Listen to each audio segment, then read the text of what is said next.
As usual बड़े अजीब किस्म के डायरेक्टली पाकिस्तान का नाम नहीं लिया, लेकिन पाकिस्तान के ऊपर यानी वाक़या उधर हुआ, कोई किसी किस्म की भी उसमें कोई शवाहिद या कोई चीज़ नहीं है, कोई वजह नहीं है कि उसको लिंक किया जाता, लेकिन एक्शंस लेने का मतलब है कि आप हमें ब्लेम कर रहे हैं। तो इन्होंने जो हुकूमत की तरफ से एक्शन लिए उसी रात को, तो हमने फिर अगले दिन ही सुबह मीटिंग का कॉल की इसकी अपनी हमारी नेशनल सिक्योरिटी कमेटी की, और उसमें अस्करी और सिविल क़यादत सब मौजूद थी। तो उसमें फिर हमने जो तफसील से मैं जाए बगैर ऑब्वियसली जो फैसले किए वो मैं समझता हूँ कि हमारे अपना इस ऑनरेबल हाउस के नोटिस में होने चाहिए। जो पहला इन्होंने हमारे ऊपर वो इंडस वाटर ट्रीटी के हवाले से उसको इन अबेंस रखा, तो आज भी हमारी जो गुफ्तगू हो रही थी और ये नेशनल सिक्योरिटी कमेटी में भी उसको भी टोटली रिजेक्टेड, क्योंकि ये ट्रीटी है और ट्रीटी में लिखा हुआ है कि अगर इसको ख़त्म करना है तो कंसेंसस से होगी, अगर इसको अमेंड करना है तो कंसेंसस से होगी, अगर कोई आपस में कोई डिस्प्यूट है तो उसकी आर्बिट्रेशन है। वर्ल्ड बैंक इसमें इन्वॉल्व है शुरू से। तो ये कोई 2-3 साल से इंडिया की तरफ से इस इंडस वाटर ट्रीटी के हवाले से यानी ख़त ख़ताबत हो रही है। वो एक सेपरेट चैप्टर है, अगली भी शायद मई की 8 तारीख है कोई जो रिस्पांस जानी है। तो ये इन्होंने इस मौके को पहला जो वार किया हमारे ऊपर, तो वो इस इंडस वाटर ट्रीटी को डिक्लेयर किया, इसको इन अबेंस कर रहे हैं। ये पाकिस्तान की 24 करोड़ आवाम की लाइफ लाइन है पानी, और अब तो प्रेडिक्शन ये हो रही है कि फ्यूचर की जंगें शायद पानी पे होंगी, इसको इन अबेंस कर रहे हैं। ये पाकिस्तान की 24 करोड़ आवाम की लाइफ लाइन है पानी, और अब तो प्रेडिक्शन ये हो रही है कि फ्यूचर की जंगें शायद पानी पे होंगी। तो ये तो अफोर्ड ही नहीं कर सकते कि अब जो इंडस वाटर ट्रीटी जो है उसके ऊपर बहस किए बगैर, ये शायद मेरी इंफॉर्मेशन के मुताबिक एक ऐसी वाटर के ऊपर ऐसी ट्रीटी है जिस पे सिर्फ पानी की डिस्ट्रीब्यूशन के नहीं है, बल्कि पाकिस्तान ने अपने यानी 2 दरिया छोड़ दिए। यानी ये दिस इज़ द बिगेस्ट उसका जो कह लें कि नेगेटिविटी उस ट्रीटी में एज ए पाकिस्तानी के हवाले से मैं समझता हूँ वो ये थी। बहरहाल अब वो दहाइयों पहले हुई है, एक दोनों कंट्रीज उसको ऑनर कर रहे हैं। और आपको याद होगा कि जब ये नीलम झील बना उसकी मेन बैकग्राउंड यही थी कि इंडिया ने अपर राइपेरियन होने के हवाले से जो वाटर रिजर्वायर जो कि दोनों को म्यूचुअल कॉन्सेंट से बनाना चाहिए उन्होंने शुरू कर दिया। और फिर पाकिस्तान में भी हमने नीलम झीलम को शुरू करना पड़ा उस वक़्त। ये शायद वाहिद प्रोजेक्ट है जो इतनी जल्दी में शुरू किया गया कि PC1 भी प्रोसेस अभी मुकम्मल नहीं हुआ। तो इज़ हिस्ट्री।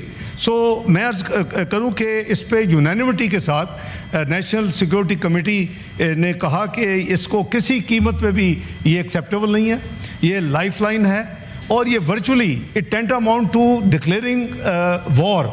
तो हम इसको उसी स्पिरिट से ले रहे हैं, और हमने उसका पहला फैसला जो किया पाकिस्तान ने कि हमने उसको रिजेक्ट किया है और क्वेश्चन किया है कि हम फिर जितनी बायलैटरल ट्रीटीज़ हैं हम भी उनको सस्पेंड या इन अबेंस करेंगे। और इसमें हमने स्पेशली इस ट्रीटी की तरह जो मैंने दरियाओं का जिक्र किया, शिमला का भी एक मुआहदा है, तो हम कई इश्यूज़ के ऊपर बाउंड हैं bilateral, we can't go to multilateral forum. तो उसके भी इसमें ये फैसला नंबर 1 था जी। दूसरा जो इन्होंने अपना फैसला किया वो ये वाघा की अटारी अपना बंद किया। तो हमने फैसला किया कल कि वाघा बॉर्डर जो है वो उसको फौरी तौर के ऊपर बंद कर दिया जाएगा। जो लोग क्रॉस बॉर्डर करके इधर आए हुए हैं इंडिया से, वो 30 अप्रैल 2025 तक वापस चले जाए। दूसरा, इन्होंने जो वीज़े दिए हुए थे, जो सार्क वीज़ा एग्जम्पशन स्कीम है, सार्क वीज़ा जिसे कहते हैं, वो हमारे पार्लियामेंटेरियंस के पास भी बाई द वे बहुत के होते हैं, they are entitled to on the blue passports, तो उनको इन्होंने कैंसिल कर दिया। तो हमने भी तमाम इनको जो वीज़े हैं इंडियंस को, सार्क वीज़े जो हैं, हमने भी उसको कल फैसला किया कि वो कैंसिल हो जाएंगे। और वहाँ सिवाय सिख पिलग्रम्स के जो वो उनके वीज़े वैलिड रहेंगे, अगर वो आना चाहते हैं तो उनको नहीं रोका जाएगा। तो उसके लिए ऑब्वियसली करतारपुर का एक उनका जो मेन वहाँ है जगह, वो मिनिस्टर ये बताएं कि जो वाघा बॉर्डर के थ्रू आते थे, उनका क्या? वो नहीं आ सके। Wagah border has been closed, तो क्योंकि उन्होंने अटारी बंद कर दिया हमने वाघा, तो दैट स्टैंड्स क्लोज। और वो आगे आएगा जी पॉइंट। तो उसमें ये हमारा फैसला था और इसलिए उनको 48 घंटे दिए गए हैं अदर देन सिख पिलग्रिम। मैं क्लैरिफाई कर रहा हूँ कि वो तमाम लोग जो सार्क वीज़े के ऊपर इस वक्त पाकिस्तान में मौजूद हैं इंडियंस, वो 48 घंटे के अंदर पाकिस्तान से निकल जाएँ।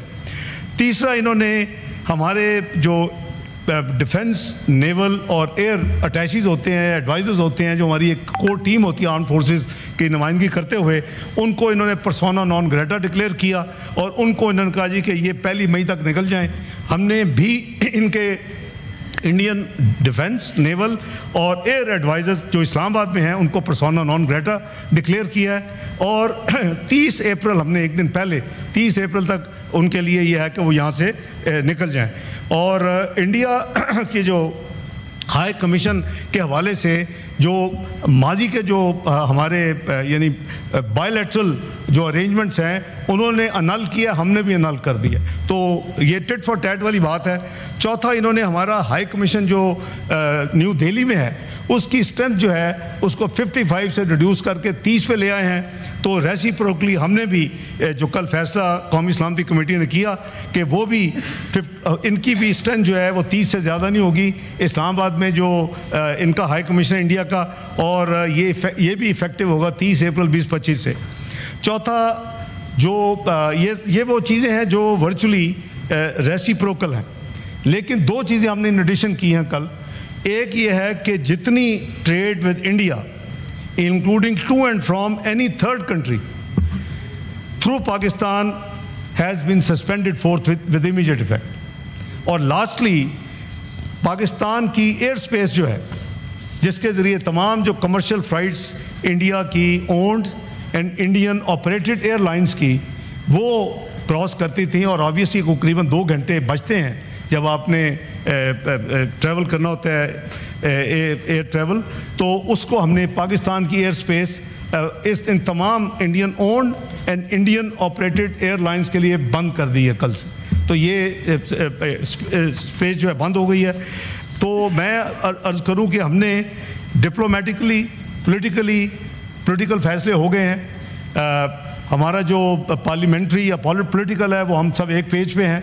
अल्हम्दुलिल्लाह ये एक डेमोन्स्ट्रेशन है। मैं मशकूर हूँ एक दफ़ा फिर तमाम पॉलिटिकल पार्टीज़ का और लीडर ऑफ द अपोजिशन का कि उन्होंने मिल के हमारे साथ हमारी जो ड्राफ्ट था उसको खुले दिल से, खंदा पेशानी से उस पर हमने म्यूचुअली उसको इम्प्रूव किया, उसको ड्राफ्ट किया जो फॉरेन ऑफिस ने initial draft as per practice पेश किया था। डिप्लोमेटिक मूवमेंट जो है वो जारी हैं। 26 कंट्रीज़ को जो कल इमीडिएटली अवेलेबल थी इंक्लूडिंग P5s, उनको फॉरेन ऑफिस ने फॉरेन सेक्रेटरी ने बुला के उनको ब्रीफिंग दी और उनको तमाम ये हालात से आगाह किया। और आज मुझे मैसेज मिला है कि सऊदीया के जो अपना फॉरेन मिनिस्टर हैं प्रिंस फैसल, वो मुझसे बात करना चाहते हैं। ऑब्वियसली यही होगी आइटम जो अंडर डिस्कशन है इस वक्त दुनिया में, तो उनसे 7:30 का टाइम तय हुआ है। और जितने बाकी जो मिशंस कल अवेलेबल नहीं थे उनको आज फॉरेन ऑफिस ब्रीफिंग दे रहे हैं। तो डिप्लोमेटिक फ्रंट पे भी देखिए हम हर लिहाज से अल्हम्दुलिल्लाह तैयार हैं और ये कैटेगोरिक अंडरस्टैंडिंग हमने दी है। कल उसके बाद हमने एक कौमी सलामती कमेटी के डिसीजन के मुताबिक एक प्रेस ब्रीफिंग भी की और ना सिर्फ ये फैसले शेयर किए बल्कि सेंटीमेंट भी बताए कि अगर पाकिस्तान की तरफ किसी किस्म की एडवेंचरिज्म का किसी को खाम ख्याली है तो वो भूल जाए। पाकिस्तान की आर्म फोर्सेस पूरी तरह तैयार हैं। देखें, अल्लाह ताला ने आपको एक न्यूक्लियर कुव्वत बनाया है, अल्लाह ताला ने पाकिस्तान को एक मिसाइली कुव्वत बनाया है। तो मैं समझता हूँ कि अल्लाह के फजल व करम से अगर खुदा न खास्ता किसी ने हमारी तरफ को मैली आंख से कोई कोशिश की तो उसको जवाब उसी तरह मिलेगा जैसे उनको माजी में जवाब मिला था। तो बेहतर